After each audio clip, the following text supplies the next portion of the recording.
everyone. Welcome back to the Pretty Spectacular Football Show. And today's a special day because it's my birthday.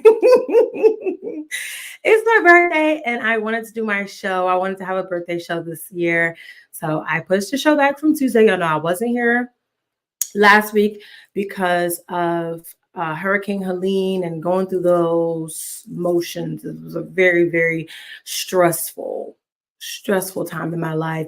So I just decided that I wanted to have the show this week and to start it back off on a happy note, obviously having a birthday show. So today's going to be a short show. It's not going to be as long as I usually do it because I got things to do.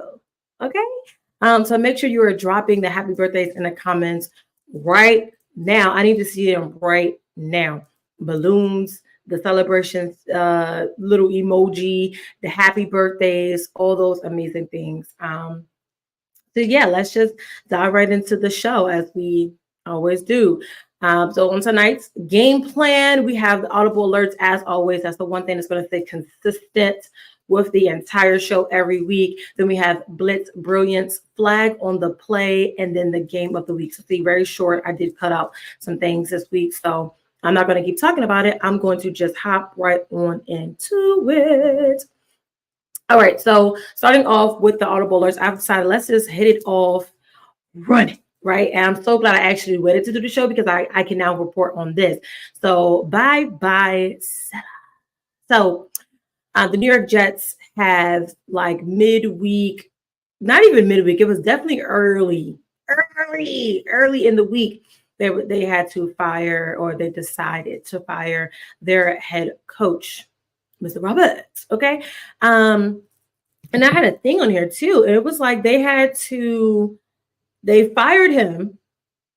They're going to have a new coach announced before their game on Monday.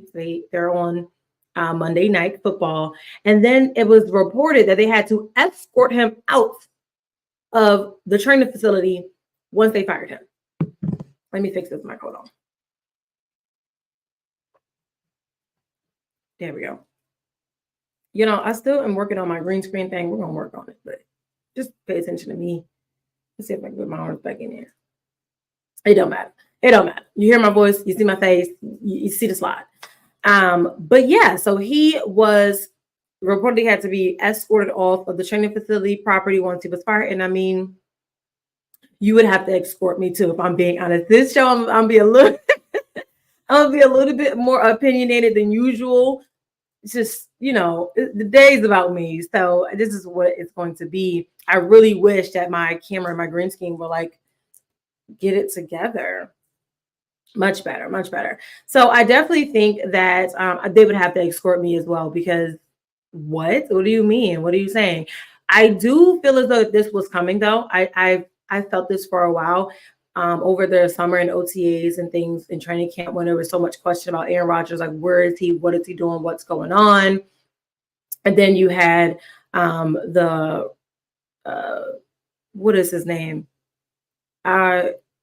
Jesus, Hassan Reddick situation going on. And I just feel like there was just so much chaos and going, like so many moving parts going on with this team. The defense is good, but they're not great. And I feel like last season they were on the verge of being great. They had one of the top defenses last season. It just failed in offense. So I just feel like this season coming in, he didn't have any control of this team. He didn't have any direction for this team. And I felt as though when he talked to the media, and this is the thing, I know that sometimes the media can sometimes portray you in a negative light and portray you in a way that you're not supposed to,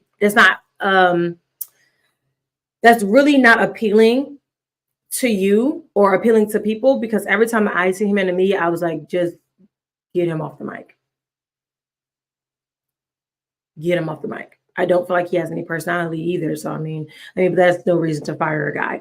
But I just feel like they've had a really, really slow start, and it was supposed to be much better than that. And I don't know if you can specifically just blame the coaches. You know, I always say that, like, you can't just strictly blame the coaches. You also blame the players, but they're not going to fire the players. So I don't think that he had full control of the team and the direction of it. And I feel like that was what led him to be in hot water.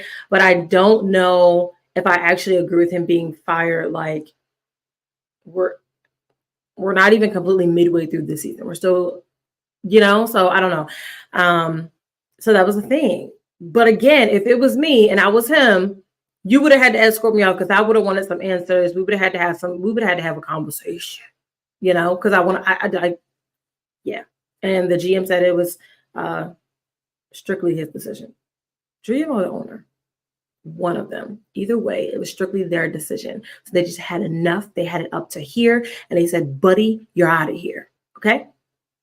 So yeah. Bye. We're going to move on to sticking with NFL. We're going to move on to some player updates. The 3 key updates here is that we already know that Devante Adams has requested a trade from the Las Vegas Raiders. Some people are like, they didn't see it coming. Some people are talking about how the head coach, Antonio Pierce, got on, I think it was Instagram, and he liked a post, or maybe it was Twitter. Whatever it was social media, and I don't know when they'll figure it out. Social media is the death of you. It's always the death of you. But he got on social media and liked the post when a reporter or somebody was like, Devante Adams has played his last game as a Las Vegas Raider. So it's like that just exacerbated the situation, in my opinion. And then Devante was like, yeah, go ahead and trade me. And it was looking like that's actually what they want to do. They're now coming around to the idea, some reports that I've seen. And I don't know really what to think about this. Honestly, I don't have like a necessarily thought. I feel like when I immediately think of this, I'm like, oh, he's trying to go back to Aaron. He's trying to go back to Aaron, bro. Which, I mean, Aaron wanted him from the beginning. Like, let's remember those things. Aaron wanted to take as many of his teammates to the Jets as he could. Right.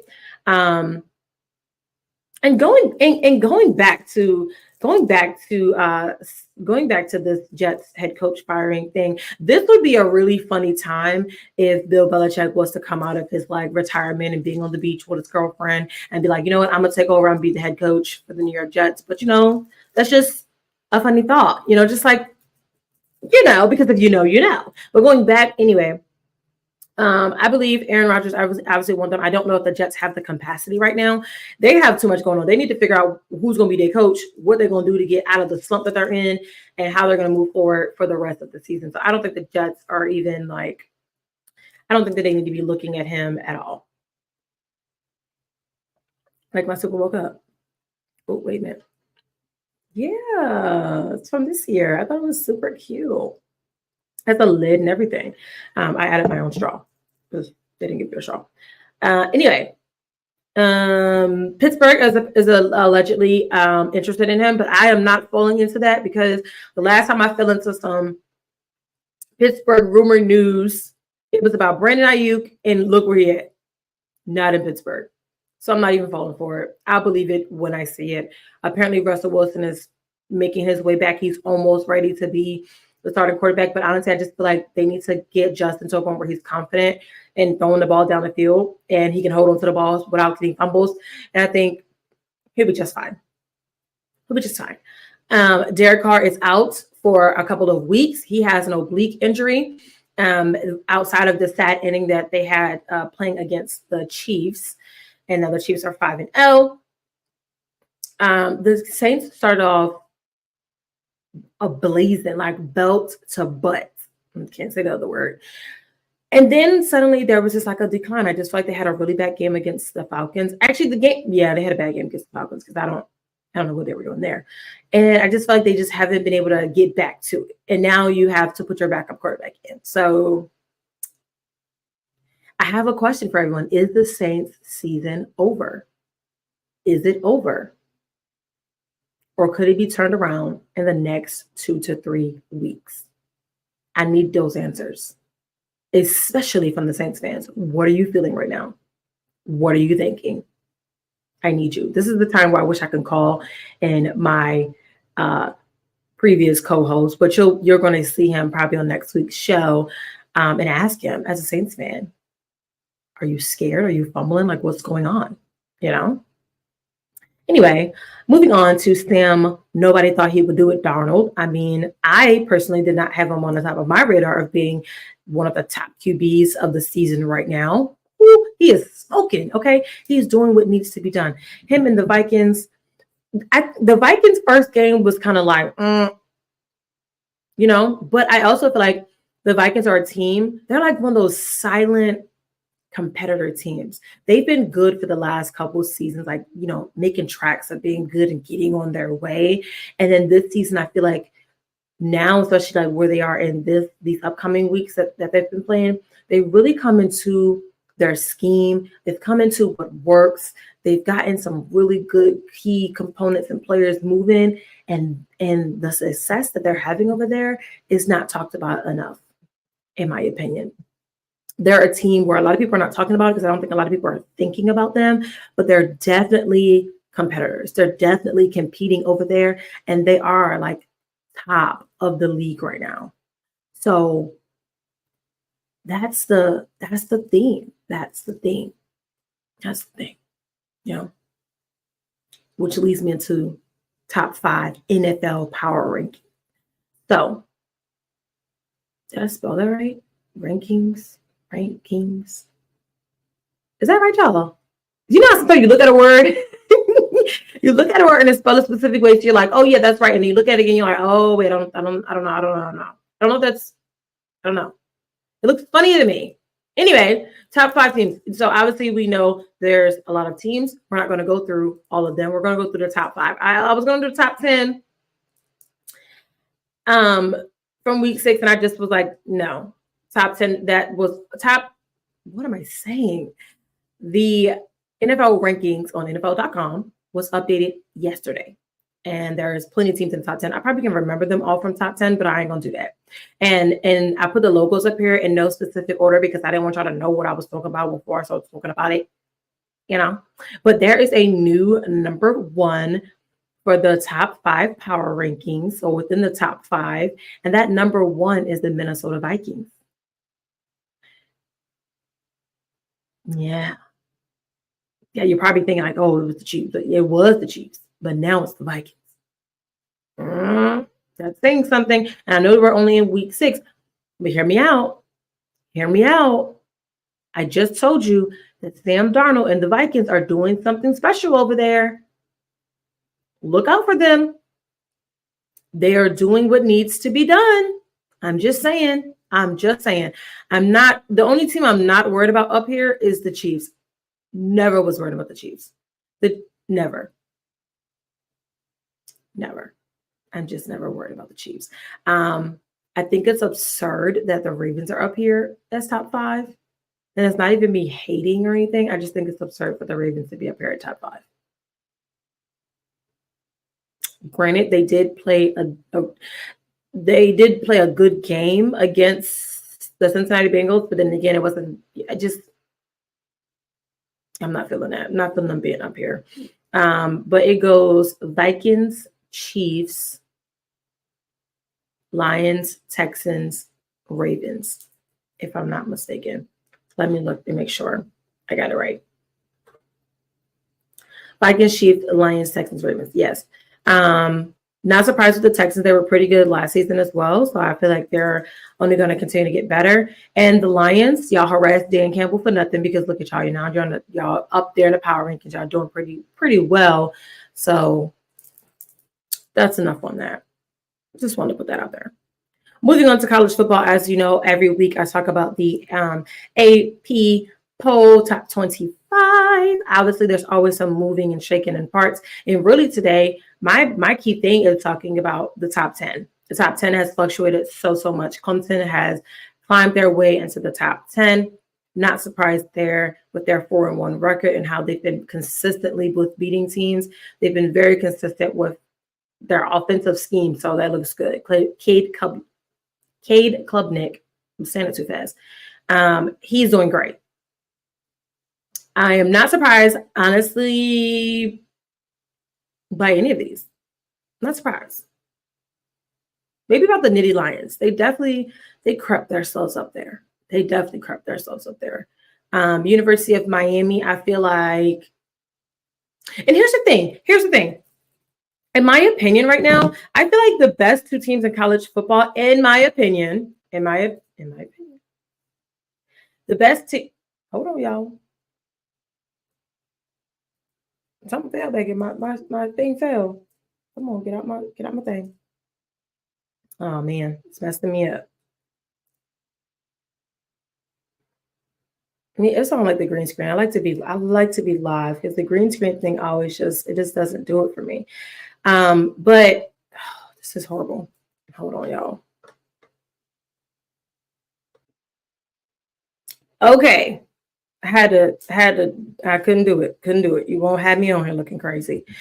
Anyway, I was talking about best teams in football. So for me, I'm going SEC. The best team obviously is the Texas Longhorns, and I feel like they've come into that conference and it really showed up in a way that I don't think a lot of people thought they were going to show up. Some people were not even thinking that they were ready to be in that conference, and they've shown like we now dominate the conference. So yeah. For the ACC, I feel like the best team in the ACC is the Miami Hurricanes. I just do. Cam Ward and what they're doing over there is something special. Even when they struggle, they come out on top. They look good. They look real good. And Clemson is a close team behind them. Big 12. I don't know. I just feel like those two teams are two that I care about the most right now because they're the best to me.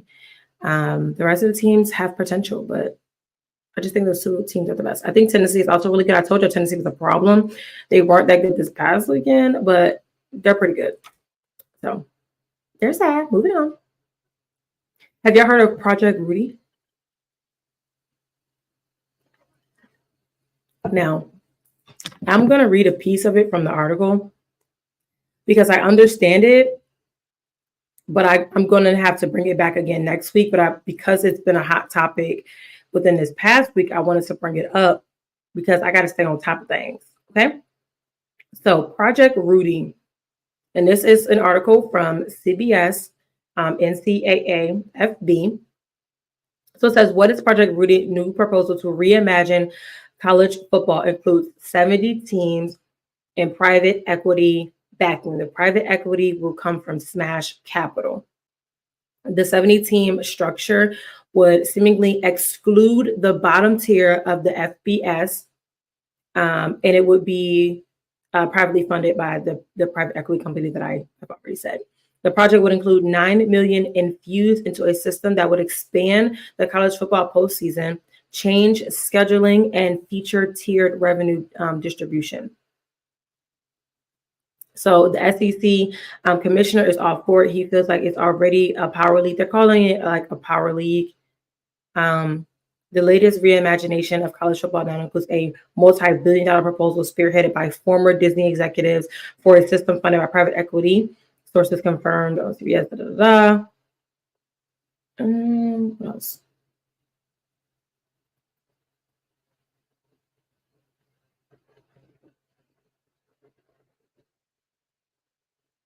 And essentially, as I said, removing the top tier, it would eliminate all games against current group of 5 and FCS teams. The 70 schools would be shopped as a single entity media rights package. And it is not immediately clear which 70 schools would be included. But I also want to note, this is why I'm going to do some more research on it too, is that the rights deal and all that will not start until about 2031, once all the current media rights deals and all that stuff is due to expire and will be up on contract. So they have like athletic directors, the SEC. Jesus, I cannot talk today. You would think I'm like Jesus. Oh my God. I'm just super excited and happy today. But you have former athletic directors, commissioners, a lot of people working in, and it's really between like at the top spearheading this too is the SEC commissioner and the Big Ten commissioner. They're really on this. They're really upon it. I was wondering when I was reading, like, well, where's the ACC people? And I keep forgetting the ACC is kind of going through its own little mess right now. So they're probably not trying to do anything, but trying to keep their conference together. You know, you have big schools wanting to leave their conference. So they're like, we need to work on some things. But I find it interesting too that the commissioner for the SEC got on and was like, we are a power conference. Like, I'm not going to hold y'all. Like, we are the best conference, you know. And I can't be mad at him because he might have ate with that one. I fear he might have ate with that one. But what do you guys think about this new Project Rudy 70 teams? It's really just like, I feel like it's going to be a league for the elite or something. I don't know. I feel like college football has become our new like professional football. Like everything from game day experience is better. It's just better. So I will give you more updates on this Project Rudy though. I wanted to bring it up to see like, and just tell you like reimagine football. Like football is changing. Football has forever taken a change. And I don't think it's ever going to be the same, especially in these next couple of years. We're not going to be able to recognize what we're seeing, what we're looking at. Like it's just going to be completely different. And I don't think I'm mad at it, but I really also don't know how to truly feel about it yet. Let me know what you think. I'm really interested.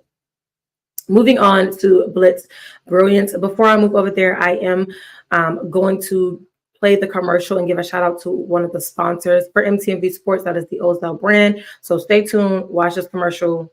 Don't go nowhere. It's not just about the love of the game. It's about dedication and commitment through the process and the patience to endure. There's joy in reaching your goals and peace in knowing you've done all you're supposed to do. Ozell brand. It's not just a brand, it's a lifestyle. It's not a brand, it's a lifestyle. I don't know why my game of the week is not capitalized right here. What's happening? But anyway, we're moving on to Blitz Brilliance. The brilliance part is that Vandy beats Bama 40-35 at home. And I watched the second half of that game. I was like, somebody call Nick Saban quick. It wasn't a bad game. It was a brilliant game. It was a brilliant game on Vanderbilt's part. I never thought that I would see the day where they beat them, being honest. I just felt like Alabama made some uncharacteristic mistakes. Like I didn't know what they were doing. Like it just wasn't polished or something. I don't know. They just did not look great to me. And I should probably give you more of an opinion than saying they did not look great, because that's not helpful. Let's see here. I can't believe that. But anyway, I'm going while I'm thinking about, I'm going to pull up the game. Okay. At the time, Alabama was number 1. So Vanderbilt managed to, both teams scored each quarter. The problem was Vandy came and had 13 points in the first quarter, 10 points in the second quarter, 7 points in the third, and 10 in the fourth. And Alabama did 7-7, 14-7. So it's like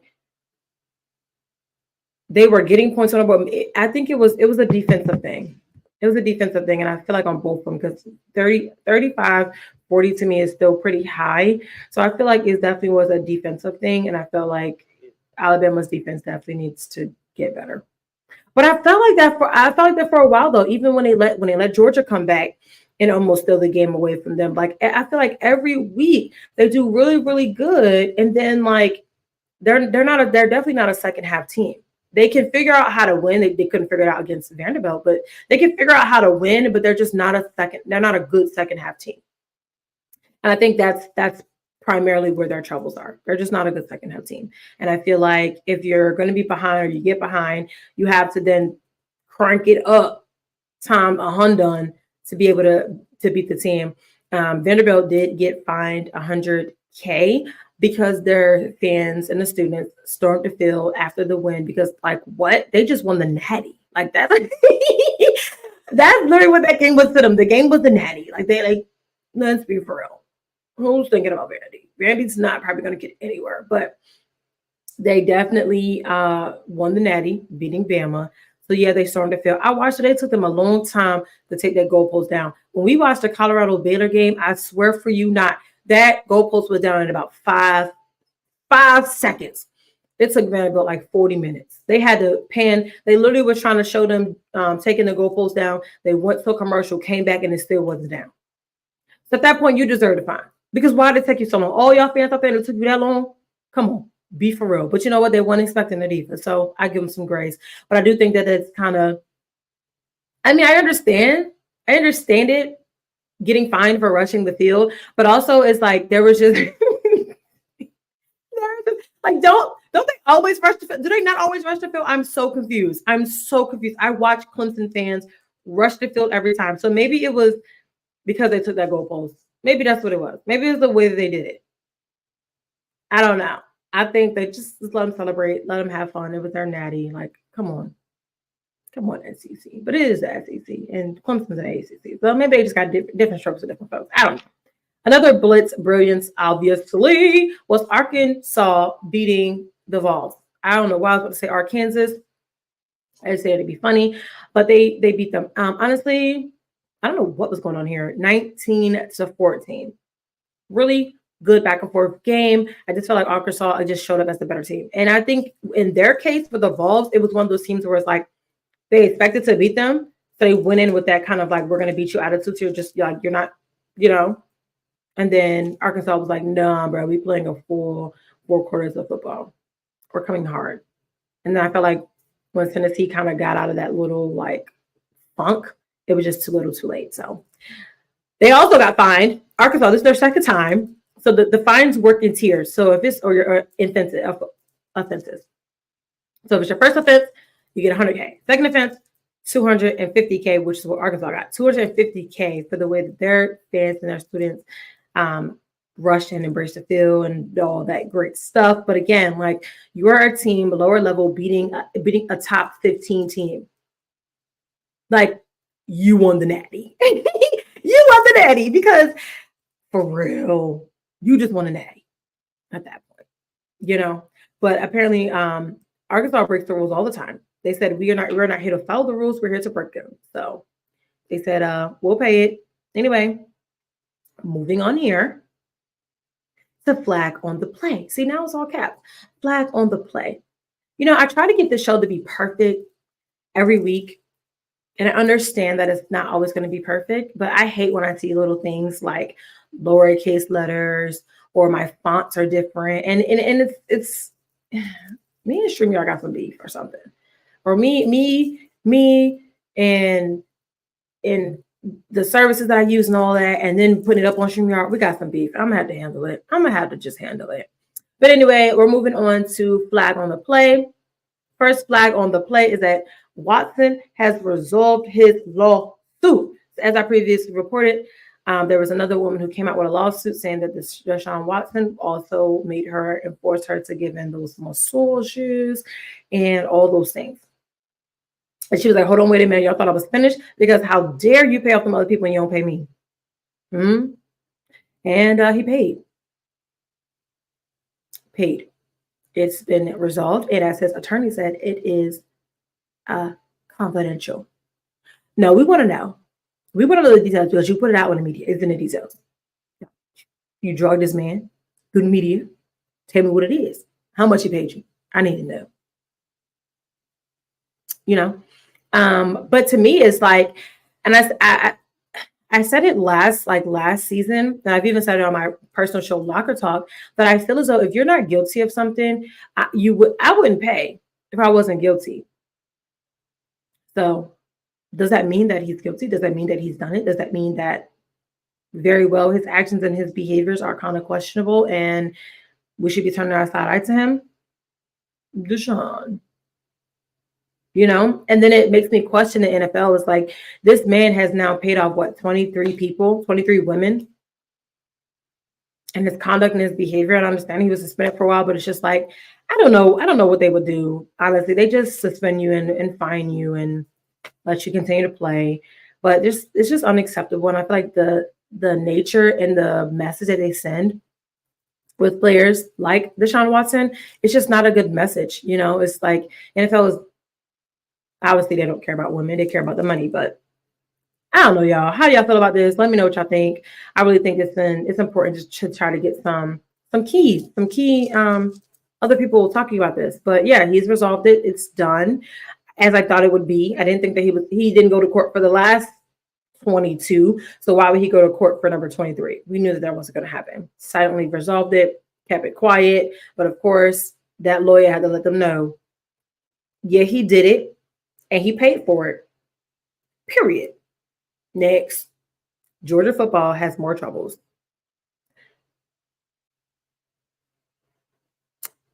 Georgia wide receiver Colbie Young has been arrested. He's now been released on bond, but he was arrested and charged. They call it a misdemeanor, and let me read it exactly. Arrested on battery charges, a misdemeanor assault of an unborn child. So I read 2-3 articles about it because I wanted to make sure I was getting the right information. He was arrested. The narrative that's coming out, and all this is alleged because it's still an active investigation. So it is alleged that his ex-girlfriend, I guess she's now the ex-girlfriend, but she went over to his apartment room, wherever he is at, resided, sleeps, whatever, and wanted to approach him to talk about the status of their relationship. She said, "Baby boo, you thought you was breaking on me? No, you're not." The narrative that I'm also including is part of my own, so just bear with me here. And then she got mad because she went over there and found out that he was talking to another woman on the phone. And she said, "Oh no, you got me messed up." So it's being alleged that he got upset. She was in his space in his room, and they're saying at first he grabbed her by the arm and put her outside of the door. He went in the door, closed it, locked it, finished, went on to do whatever he was doing. And then suddenly it says that I guess she was still there. It's not saying what she was doing. So I don't know if she was at the door, banging on the door. I don't know if she was just outside crying. I don't know. We don't know because the police report fails to say any of that, at least from what I read in the article. So either people are leaving it out or the report doesn't have it. So again, I can only go off what I know, and I don't have access to the report, and I'm really not going to dig it up. But according to the reports that I read that were from Athens, the Athenian, the New York Post, and things like that. So, and then it's saying he came out and allegedly he was mad and angry with her, and he like picked her up and was like around her, around like her rib cage and her abdomen, and was like squeezing her or whatever, and like, go away, move, type of thing. I guess he was maybe leaving out maybe at this point, and she still with her. I don't know. And then the police were called. She said that he did it, showed the signs, and he was arrested. And they said that the police asked him, and he was like, it didn't come from me. I didn't do it. She did not have any marks on her arm. So when they first said he grabbed her by the arm and put her out, she did not have any marks on her arm. But they went and arrested him, and there's that. What I kind of find, what I didn't understand is I didn't know if assault on an unborn child, I didn't know that was a misdemeanor. Again, I thought that was a more serious charge, but it is a battery charge. So, and I'm assuming that she's pregnant, because if it's an unborn child, she's clearly born. She's clearly an adult. She's not a child. So that means that she is pregnant, and that's what she told them, that she was pregnant. So now it gets a little sticky, Georgia just keeps having problems. He just keep having problems. He did have a teammate earlier in the season or within camp who got released from the team because he was arrested on his second battery charge. There's that. And on an additional note, Georgia has had 10 players and 1 staff member arrested for driving related incidents since January 2023. So Georgia has consistently been in the media for bad behavior, bad things going on. What is going on in Athens? What is happening in Athens? That is my question for the show. That is my question forever at this point. What is going on? And I blame the leaders because you lead from the front. The behavior is just unacceptable. You cannot force people to do anything that they don't want them to do. You can't. But this is your program and you're leading it, and it just seems like it's like a circus over there. And the thing is, they're so good. They're so good. But they can't stay out of trouble. What is going on there? I need some answers. I need answers. What do you all think about this? I need to know what you all think about this. I really need to know. This is crazy. This is literally dog nation. What's going on? What's going on? What's going on?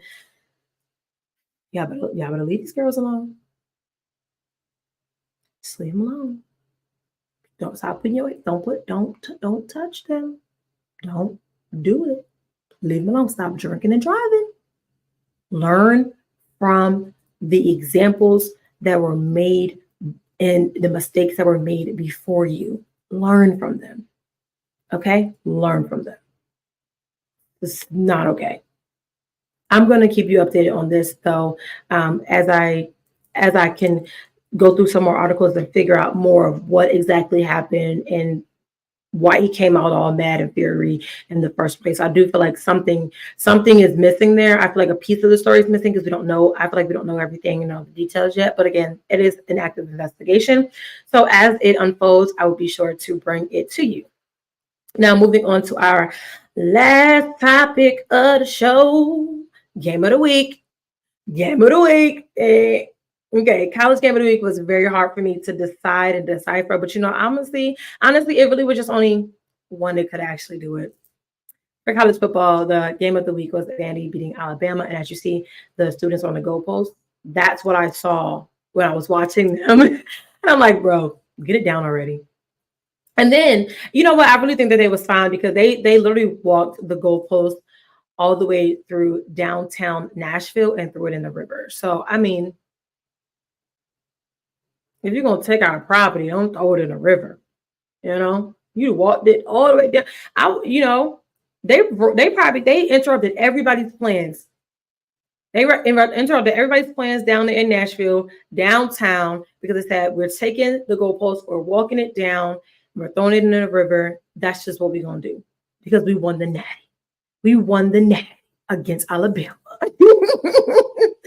And if y'all see the little clip, if I clip this, no, they didn't actually win the natty. You get what I'm saying? And then the NFL game of the week for me, a game that I was like, what are y'all doing? Was the Cincinnati versus Baltimore game. So at the very end, it went into OT. And the Ravens had the ball and I thought they were going to get it. They did end up winning, but I'm saying like when they first had the ball in OT, I thought they were going to win. And then Lamar does like a triple clap thing to get the ball, and then he fumbles the ball. Cincinnati recovers the ball. It's now their ball. All they have to do is get a field goal, and they only played like they had to get a field goal. They literally got the ball back and did 3 running plays, and none of them got them a little bit closer to the field goal. And I just feel like you don't chance a game like that. You do not chance your game in OT by not playing the ball as if you don't need a touchdown to win. The goal should have been to get a touchdown. And if you did not get a touchdown, then you settle for that field goal, not to just try to quickly end the game. And then you're like, oh, we're going to do 3 run plays that were unsuccessful. And then you send your field goal kicker out there and you ice him. You ice him because you call a timeout when he's about to get on the field. You ice him and the ball holder. And then when you come off a timeout, you put him out there, and then the ball holder grabs the ball, but then he like kind of slips and like falls. And then when homeboy kicks the ball, it's ugly and goes to the far. If we're looking at it like this, it goes to the far left. What? And Baltimore gets the ball back, gives it to Derrick Henry. Boom, boom, boom, boom, boom, boom. And they score. And they win. Child, that game had me on the edge of my seat. I'm not a fan of neither. Y'all know who I'm a fan of. But I just was like, what are we doing here? Somebody needs to get fired. Literally what I said. Somebody needs to get fired because what was that? Why would you play the ball like that? But either way, it was a back and forth game, super highly competitive game. Looked good. The Bengals looked really, really good for the first time in a long time. In my opinion, they just fumbled that win. So anyway, that's the show, guys. Please make sure that you are liking, sharing, subscribing, commenting, all of those things at MTMV Sports as well as PG Love Sports. This is my weekly show for the Pretty Spectacular Football Show. Thank you so much for tuning in, and I'll see y'all next time. Bye.